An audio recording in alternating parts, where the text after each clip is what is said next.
Doctor صاحب اس وقت ہم جس معاشرے میں رہ رہے ہیں اور جس دور میں جی رہے ہیں ایک ملٹی ریلیجیس سوسائٹی ہے، اور اس ملٹی ریلیجیس سوسائٹی میں انٹرفیتھ ہارمنی میں ڈائلاگ کا کیا کردار ہے؟ دیکھیں، کسی کی طرف بھی کسی کو اپنے موقف پہ لانے کے لیے اور کسی کے موقف کو سمجھنے کے لیے ہر دو صورتوں میں جو بنیادی تقاضا یہی ہے کہ آپس میں مکالمہ کیا جائے، یعنی ایک دوسرے کو سمجھے بغیر نہ کسی کے بارے میں رائے قائم کی جا سکتی ہے، نہ کسی کے خلاف رائے قائم کی جانی چاہیے۔ خود رسول اللہ صلی اللہ علیہ وسلم کی نسبت سے بھی ہم تک یہ پیغام پہنچتا ہے، یہ ہماری تربیت ہوتی ہے کہ آپ صلی اللہ علیہ وسلم نے اپنے اصحاب کی تربیت ہی اس انداز میں کی کہ کسی کے بارے میں سنی سنائی بات پر کوئی رائے قائم نہ کی جائے، بلکہ مکالمے کے طور پر اس سے براہ راست رابطہ کر کے اس کی بات سننے کے بعد جو وہ اس کی طرف سے آپ تک پہنچے اس پر بہت ٹھہراؤ کے ساتھ غور و فکر کرتے ہوئے اس کا سارا اس کی گفتگو کا جتنا پس منظر اور پیش منظر ہے اس کو ذہن میں رکھنے کے بعد پھر آپ اس کے بارے میں کوئی رائے قائم کریں۔ جب رائے قائم ہو جائے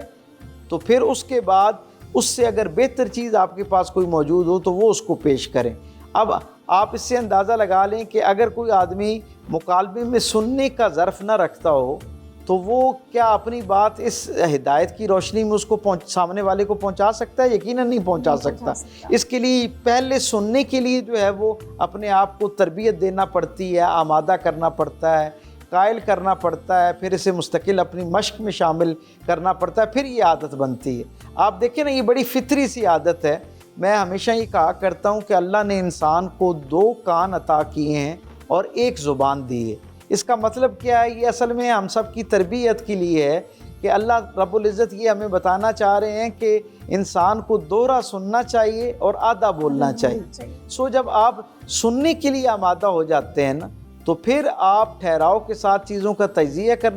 کرنے کی صلاحیت بھی حاصل کر لیتے ہیں اور اپنا موقف، اپنی بات، اپنا نظریہ بھی دوسرے تک پہنچانے کے قابل ہو جاتے ہیں۔ اور ایک دوسری بات، ہمارے عمومی طور پہ کیونکہ مکالمے کی فضا اس طرح نہیں ہے تو نقصان اس کا یہ ہوا کہ ہم اپنی بات کو ہی حتمی بات بیان کر کے ایک حاکمانہ انداز میں، ایک جسے کہتے ہیں نا فائنل کنکلوژن کے ساتھ حکمن سامنے والے پر اس کو نافذ کرنا چاہ رہے ہوتے ہیں۔ آپ دیکھیں میرے کریم رسول کا اسوہ تو یہ ہے کہ جب ریاست مدینہ تشکیل ہو جاتی ہے، تشکیل پا لیتی ہے، فتح مکہ ہو جاتی ہے، حتیٰ کہ وہ پورا علاقہ جو ہے وہ رسول اللہ صلی اللہ علیہ وسلم کی ایک جسے کہتے ہیں نا علامت ابرو کا محتاج ہوتا ہے۔ اگر حضور ہلکا سا اشارہ کرتے تو وہاں آپ تصور کریں نا، فتح مکہ والے دن کوئی ایک غیر مسلم بھی زندہ رہ سکتا تھا؟ تصور بھی نہیں کیا جا سکتا تھا کہ کوئی ایک آدمی بھی اپنی جان کی امان پا سکے۔ لیکن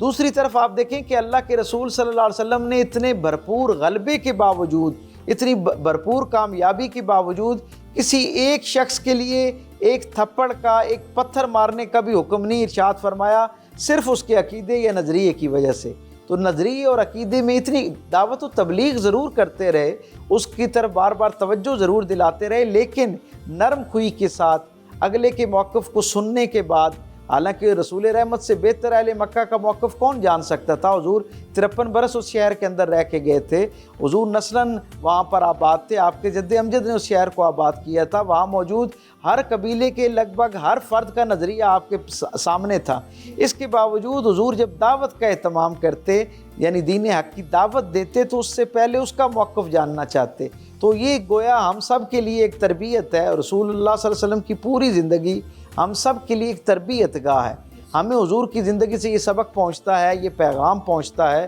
یہ ہدایت اور رہنمائی پہنچتی ہے کہ آپ جتنا بھی سامنے والے کے موقف کو باطل سمجھتے ہوں، غلط سمجھتے ہوں، ناقص سمجھتے ہوں اور جانتے ہوں، اس کے باوجود آپ کو ہر مرتبہ اسے اس کی بات، اس کا اظہار خیال کرنے کا پورا موقع اس کو فراہم کرنا ہوتا ہے، اور پھر اپنی بات ایک مکالمے کے انداز میں اس کے سامنے دعوت کی شکل میں پیش کرنا ہوتی ہے، اور پھر اللہ کی بارگاہ سے دعا کرنی ہوتی ہے کہ اللہ جو میرے الفاظ، میرا اخلاص اسے قبول فرمائے اور سامنے والے کا قلب کا دروازہ جو ہے اسے اپنی رحمت کے لیے اسے کھولے تاکہ وہ بھی اس خیر کا حصہ بن سکے۔